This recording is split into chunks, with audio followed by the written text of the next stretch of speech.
Everyone নতুন এটা video' লৈ আপোনালোকক স্বাগতম জনাইছো আৰু এতিয়া 7:30 বাজিছে ৰাতিপুৱা আমি দিনটা আজি সঞ্জু স্কুল নগল দিনটা আহি আছো তেজপুৰলৈ সঞ্জুৰো চকুৰ অকমান মানে মূৰটো বিষাই থাকে চকুৰ ডক্টৰক দেখাই লওঁ আৰু বাবাকৰো অকন চকুৰ প্ৰবলেম দি আছে সেইকাৰণে দুইটাৰে আজি চকু দেখাম চকুৰ ডক্টৰক তাকে আহি আছো ভাবিছো ভিডিঅ'টো আৰম্ভ কৰি লওঁ আৰু কিনো কৰো দেখাই যাম ইফালে পাছফালে বহি আছে গৈ থাকো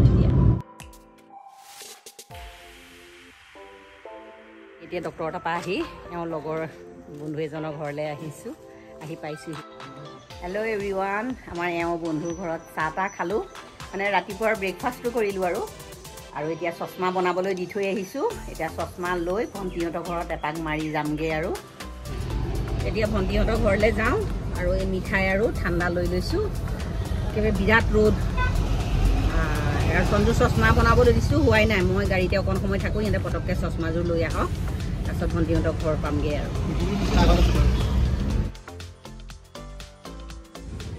ইহঁত দুটা গৈছে চশমা আনিবলৈ মই গাড়ীতে গছ এজোপাৰ তলতে ৰখিছোঁ ইমান গৰম লাগিছে নহয় থাকিব পৰা নাই মানে এতিয়া কেতিয়া ভণ্টিৰ ঘৰখন পাওঁগৈ অকণমান ফ্ৰেছ হৈ লওঁ তেনেকুৱা লাগিছে মানে ৰ'দটো যে ইমান চোকাকৈ দিছে নহয় সেই গৰমত কেতিয়াবা আহিব নাপায় আৰু কিন্তু সঞ্জুৰ চকু হাল মানে নেদেখালেও নহয় তাৰ চকুৰ এটাৰ পাৱাৰটো মানে অকণমান হেৰি মানে কমিছে সেইকাৰণে মানে ডক্টৰে কৈছে আগতেই আহিব লাগিছিলে আৰু সিও কোৱা নাছিলে আমাক চকুৰ কথা তাকে আজি আহিলোঁ ভাগ্য ভাল আহিলোঁ এতিয়া চশমাযোৰ মানে একদম কণ্টিনিউ কৰিব কৈছে তাৰপিছত এতিয়া মানে গাড়ীখন ইয়াতে ৰখাই সিহঁত দুটা গৈছে চশমা আনিবলৈ মই গাড়ীতে বহিছোঁ একেবাৰে গৰমত থাকিব পৰা নাই আৰু দেখাই যাম আপোনালোকক ভণ্টিহঁতৰ ঘৰ পাই গ'লোহি আমাৰ ককাই ইয়াত ঠাণ্ডা খোৱাত লাগিছে এইফালে তাই কাম কৰাত লাগিছে ইফালে আমাৰ সঞ্জুৰ নতুন চশমাযোৰ আপোনালোকক দেখুৱাওঁ এই নতুন চশমা পিন্ধাই এইটো কেনেকুৱা লাগিছে আহোঁতে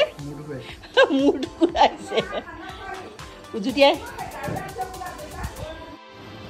হেল্ল' এভৰিৱান আমি আহি পাই লৈ একে চৰবত তৰবত খাই গৰমত অৱস্থা নাই অকণমান জিৰাই ফটাই এতিয়া ভণ্টিয়ে ভাত পূৰা ৰেডি কৰিছে এতিয়া ফটাই ভাত বাঢ়িছে আমাৰ এই ৰাইজ বহিছে একদম পূৰা এইখিনি মাছৰ কুই থেকেৰা দি মাছৰ টেঙা এয়া চিকেন এয়া মাটি দালি সঞ্জু এইয়া তাই আইতা ইয়াত তলতে বহিছে গৰমত একেবাৰে এতিয়া আমি ভাতকেইটা খাই লওঁ তাৰপাছত লগ পাই আছো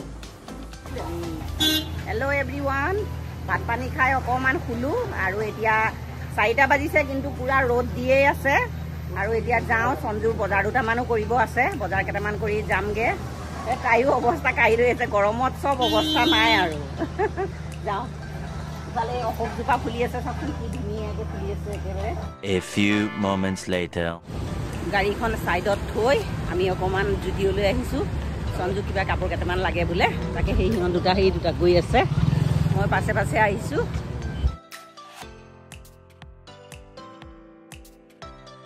আজি ৰাতি বৰষুণ আহিব আৰু পূৰা বেলিৰ মুখত একদম ডাঙৰকৈ পানী গছা উঠাইছে একদম ৰাতি আজি বৰষুণ আহিব ফাইনেল যিটোহে ৰ'দ দিছে আৰু বৰষুণ এজাক লাগেও বাৰু ধুমুহা চুমুহা নাহিলেই হ'ল বৰষুণ আহিলে আপত্তি নাই আৰু হেল্ল' এভৰিৱান আজি নেক্সট ডে ৰাতিপুৱা সঞ্জুক স্কুললৈ পঠিয়াই মেলি আৰু ঘৰৰ কাম বন কৰি এতিয়া আমি আহি আছোঁ ডক্টৰৰ তালৈ এই ডক্টৰক চকু দেখাইছিলোঁ চকু দুটা বিৰাট খজুৱাই থাকে তাৰ ডক্টৰে কৈছে অকণ থাইৰয়ডৰ প্ৰব্লেম হ'ব পাৰে এনেকৈ বুলি ক'লে আৰু চকু ডক্টৰেতো তেনেকৈ নাচায় সেইকাৰণে ভাবিলোঁ আজি মেডিচিনৰ ডক্টৰ এজন আহে তেওঁ তেখেতৰ তালৈকে গৈ আছোঁ তাকে দেখাই আহোঁগৈ ৰাতিপুৱাৰ পৰা বিৰাট বৰষুণ আজি একেবাৰে সঞ্জু স্কুললৈ যাবলৈ মনেই কৰা নাছিলে সি কৈছে আজি নাযাওঁ বৰষুণৰ বতৰ সি শুলে মানে উঠিবই মন নকৰে তাকে সেই তাক পঠিয়ালোঁ এতিয়া বোলক গৈ আছে ৰাস্তাটো তিতিয়ে আছে বাৰু পথাৰ দেখুৱাই মেলি আহিলোঁ মেডিচিন দিছে আকৌ কাইলৈ আহিব লাগিব আকৌ টেষ্ট কেইটামান দিছে ইউৰিক এচিড থাইৰয়ড এনেকৈ চুগাৰ এইখিনি টেষ্ট কৰিব লাগিব কাইলৈ আকৌ আহিম A few moments later hello' everyone ডক্টৰৰ তাৰপৰা আহি পালোঁ আহি অকণ ফ্ৰেছ হ'লোঁ এতিয়া চাহ খোৱা নাই লাল চাহ একাপ খাম আলহী এটা আহি আছে আলহীটোৰ লগতহে খাম সেইকাৰণে সুদা ভাতকেইটা তুলি দিছোঁ আহোঁতে মাছ লৈ আহিছিলোঁ ভাঙোন মাছ কেইটামান লৈ আহিছিলোঁ, তাকে যোগাৰ কৰি লৈছোঁ। আজি ভাত কেৰেলা একদম ইউনিক ভাজি ৰেচিপি এটা বনাম।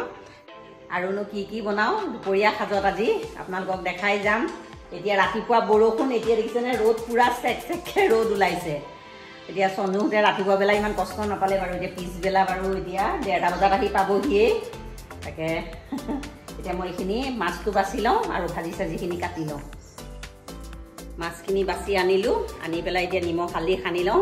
আমাৰ এওঁ বোলে ৰ'দটো দিয়া দেখি কৈছে এতিয়া বোলে মাছৰ টেঙাহে খায়। মইনা আহিছে, মইনাই চাপৰিৰ পৰা কচুৰ লতি আনিছে।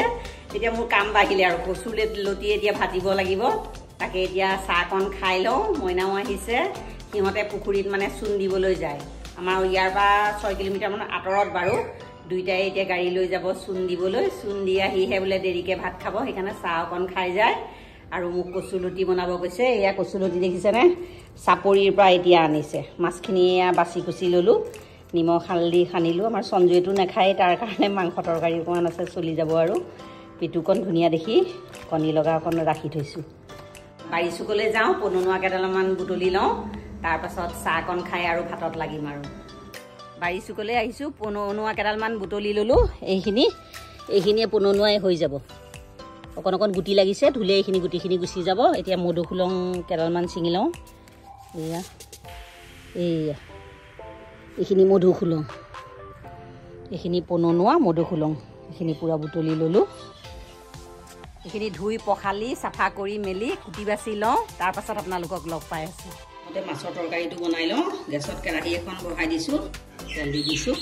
তেলখিনি আমাৰ গৰম হৈ গ'ল, মাছকেইটা ভাজি লওঁ। এইফালে পননুৱা আৰু মধুসোলং কেইডালমান ধুই আনিলোঁ, মাছকেইটা লুটিয়াই দিওঁ।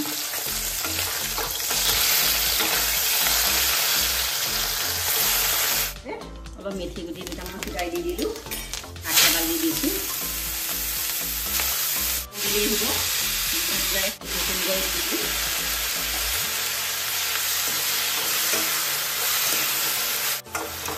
নিমখ দিয়াৰ লগে লগে শাকখিনি একদম পূৰা জ্বলি গৈছে। আৰু এইটো তৰকাৰীত কোনো মা মছলাৰ কথা নাই, মেথি গুটি দিলেই হ'ল।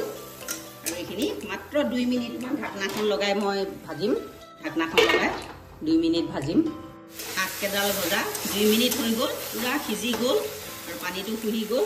এতিয়া মই ইয়াত জোখ অনুযায়ী গৰম পানী দি দিম। পানীটো কিন্তু গৰম পানী দিব লাগিব।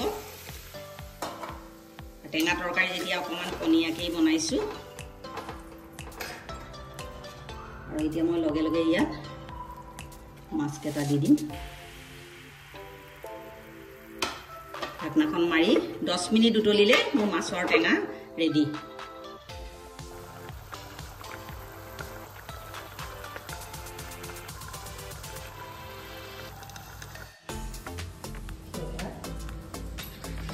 ভাত কেৰেলাখিনি বাকলি গুচাই ল'লোঁ আৰু কোমলীয়া ভাত কেৰেলা এনেকৈ দীঘল দীঘলকৈ মিহি মিহিকৈ কুটি লওঁ। ভাত কেৰেলা কেইটা এনেকৈ গুটি ল'লোঁ। কেৰেলা ভাজিত দিবলৈ এয়া নাৰিকল, কেঁচা নাৰিকল লৈছোঁ, এয়া বাকলি গুচাই। আৰু ইয়াত 4 ফুটা নহৰু, এডোখৰ আদা, এটা কেঁচা জলকীয়া, এইখিনি পানী অকণ দি পেষ্ট কৰি লওঁ। এইখিনি পিচি আনিলোঁ। ইমান মিহি কৰিলেই হ'ব, ইমান বেছি মিহি নকৰিলেও কথা নাই। এইখন বহাবলৈ তেল দিলোঁ, তেলখিনি গৰম হৈছে। এটা পিঁয়াজ এটা দি দিছোঁ। পিঁয়াজখিনি অকণমান ৰঙচুৱা হ'ব ধৰিছে। এতিয়া মই কাটি লোৱা ভাতকেৰেলাখিনি দি দিছোঁ। এইখিনি নাৰিকল, আদা, নহৰু এই পেষ্টখিনি দি দিছোঁ। আৰু জিৰা অকণমান, পৰিমাণটো দেখিছেনে, অকণমান জিৰা, অকণমান ধনিয়া, জোখমতে হালধি, জোখমতে নিমখ। ধুনীয়াকৈ মিক্স কৰি দিম। ভাতকেৰেলাখিনি 10 মিনিটমান হ'ল, মই ঘনে ঘনে লৰাই আছিলোঁ। আৰু এতিয়া লাগিব দিব নালাগে। আৰু এনেকৈ নাৰিকল দি ভাজি খালে বহুত টেষ্ট হয়। আপোনালোকেও যদি খোৱা নাই এবাৰ ট্ৰাই কৰি চাবচোন। কিন্তু ভাতকেৰেলাটো কোমলীয়া হ'ব লাগিব। এতিয়া আকৌ ঢাকনাখন মাৰি ঘনাই ঘনাই লৰাই 10 মিনিটমান আৰু ভাজিলে মোৰ ভাতকেৰেলা ভাজি ৰেডি হৈ যাব। ভাতকেৰেলা ভাজি একদম ৰেডি, চব লাগিব দিয়া নাই মই তলত। একদম টেষ্টি এটা ৰেচিপি, আপোনালোকেও ট্ৰাই কৰি চাব। ভাল পালে লাইক এটা কৰিব আৰু যিসকলে মোৰ ভিডিঅ'সমূহ নতুনকৈ চাই আছে প্লিজ মোৰ চেনেলটো ছাবস্ক্ৰাইব কৰি দিব এতিয়া মই গেছটো অফ কৰি দিওঁ মোৰ ভাতকেৰেলা ভাজি ৰেডি এতিয়া কচুৰ লতিকেইডাল চাফা কৰি লওঁ এয়া লতি মইনাই কালিয়েই চিঙা বৰষুণ অহাৰ আগতে আৰু এতিয়া কচুৰ লতিটো মানে এতিয়া ওলাইছে যে খাবলৈ বৰ ভাল লাগে নতুনকৈ নতুন কচুৰ লতি কুমলীয়া কুমলীয়া এনেকৈ চচটো গুচাই গুচাই চচুখিনি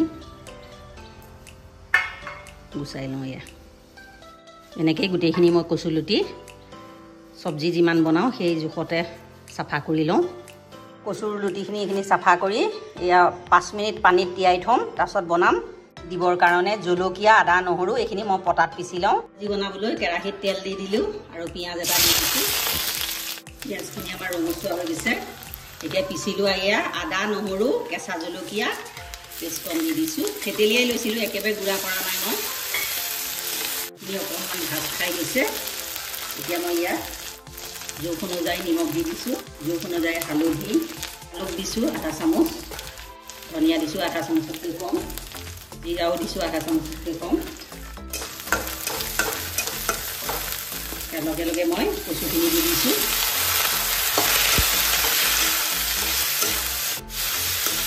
এইখিনি মই একদম ল' ফ্লেমত লেৰেলাই লেৰেলাই ইয়াত কোনো পানী নিদিওঁ কম জুইত একদম যেতিয়ালৈকে নিসিজে তেতিয়ালৈকে ঢাকনাখন মাৰি ভাজি থাকিম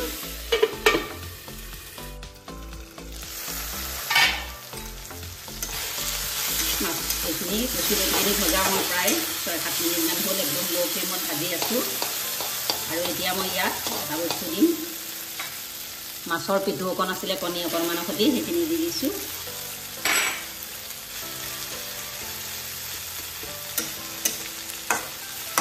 আকৌ ঢাকনাখন মাৰি দিম কচু ভাজি পূৰা ৰেডি হৈ গ'ল আমাৰ ধুনীয়াকৈ সিজি শেষত মান ধনিয়া পাত কেইটামান দি দিছোঁ কচু মানুহৰ একদম ডাল ৰেডি